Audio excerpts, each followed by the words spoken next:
Political correctness is America's newest form of intolerance, and it's especially pernicious because it comes disguised as tolerance.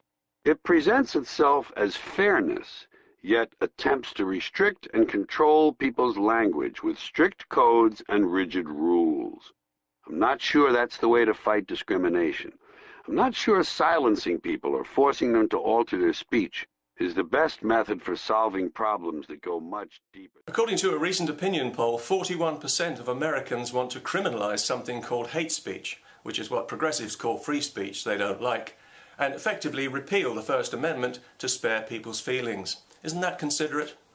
You see, the First Amendment causes nothing but trouble in the modern world, as it gives people the right to express any opinion they like and to say things that are true but incorrect. Whoever thought that was a good idea?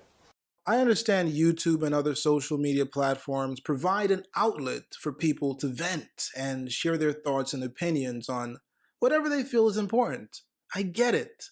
But I would be a fool if I sat here and pretended I didn't understand the power of propaganda. Yes, people can share their opinions, but some people abuse these platforms and break community guidelines on platforms like YouTube and create dedicated channels to cry, slander, and dehumanize vulnerable groups of people. World, name's Raheem Flowers. I'm in a pretty damn good mood. And you know what? I was actually just reflecting on a session in the podcast known as The Brilliant Idiots with Andrew Schultz and Charlemagne the God. Now, one of their featured guests on there was that figure on CNN, Angela Rye.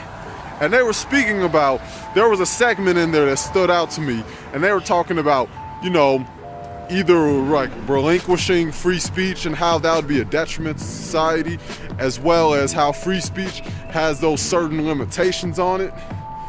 And honestly, I agreed more in Schultz. And I damn near rarely agree with Schultz, especially to this degree. Schultz was saying basically, free speech is what essentially permits changes to nullify fucked up ideas and notions that go through people's minds.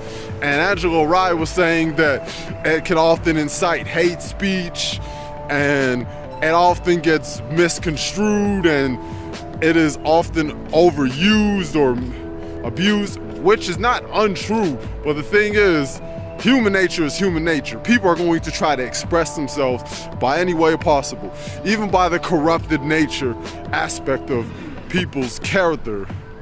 And I also want to say this. My thing is this. I'd rather know my enemy. I don't want no wolf in sheep clothing. I mean, black folks been dealing with that for the longest in this era. All this covert racism, this microaggression that people face. Hell, I even faced it today when it came to some lady that worked in Target and I was trying to get my glasses repaired and I refused to get gypped. Like, no, fuck all that.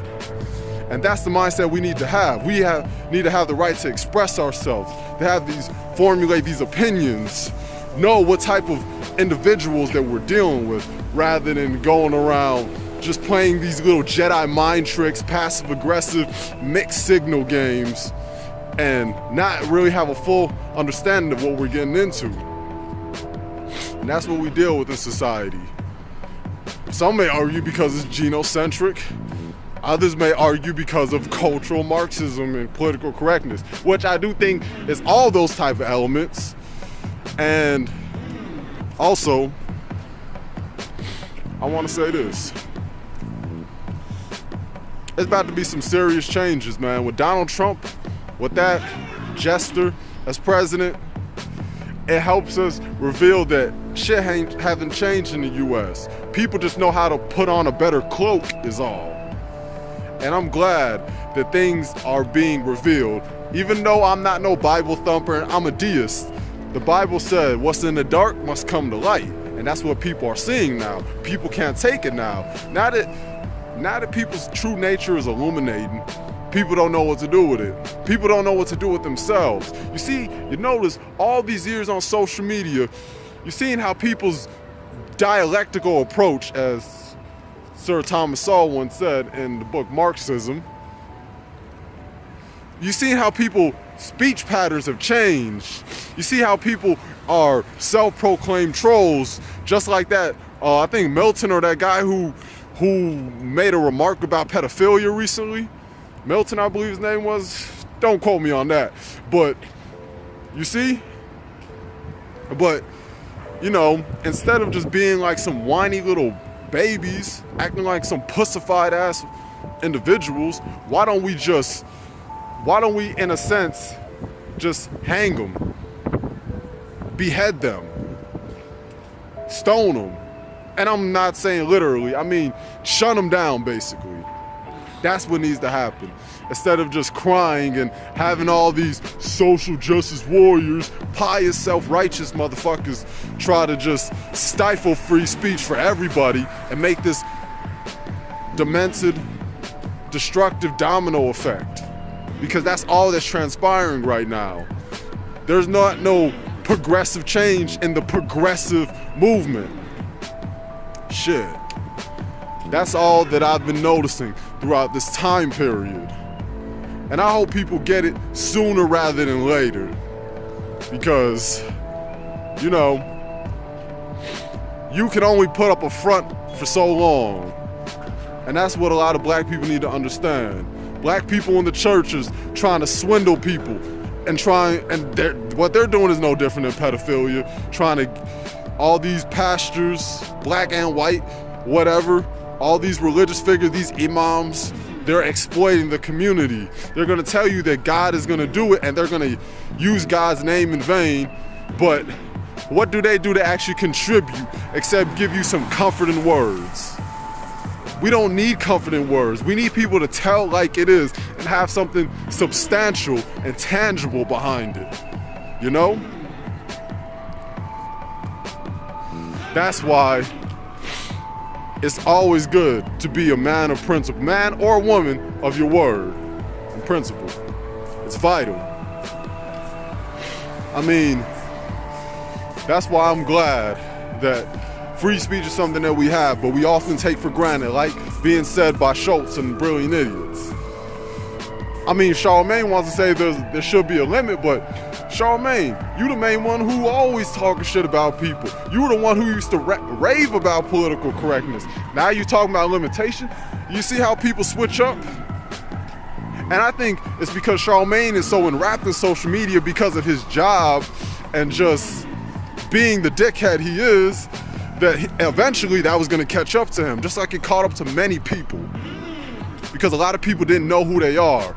Hell, I had to spend half a year during 2014 with no internet, no phone, no job. I had to just be out there and be active and remember what it means to be human again.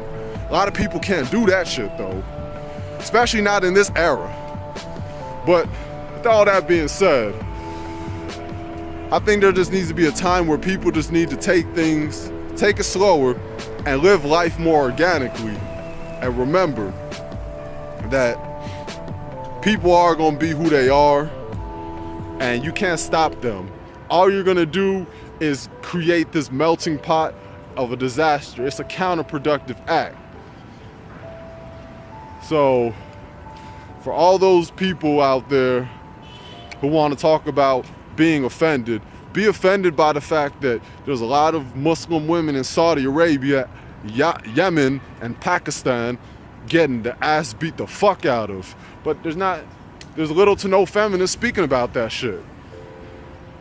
Get used to hearing the fact that you have people out here, namely Negroes, who going out killing each other just to have a name and stroke their egos and just to impress these thotteroonies.